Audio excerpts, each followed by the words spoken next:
Welcome to the Slop Farm. Enjoy the video. You begin by opening Campaign Manager and linking your LinkedIn page. This gives you permission to promote content. Next, pick a campaign objective because that drives bidding and reporting. Choose awareness, engagement, or conversions. Once done, either create a new post on your page or prepare direct sponsored content to avoid cluttering timelines. Make sure ad format matches objective. Single image, video, or carousel. Then save the creative and move straight into audience and budget setup to continue the flow. Now you focus on who sees the ad. Pick location first, then layer job titles, industries, skills, or company size so your message lands with decision makers.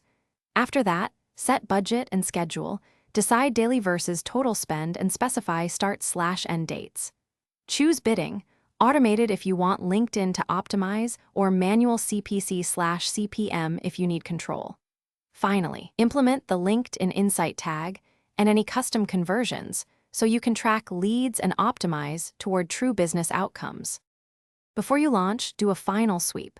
Confirm creative, CTA, audience, budget, and that the Insight tag is firing on your site. Hit launch and watch early KPIs, CTR, CPC, conversion rate, and frequency, to catch issues fast. Make incremental adjustments to bidding or creative based on initial data and rotate variants every few days. If an ad is rejected, check LinkedIn policy and correct copy or images, then resubmit. If tracking fails, verify tag installation and browser consent settings as the primary troubleshooting tip. Thanks for watching. Consider subscribing if we helped you today.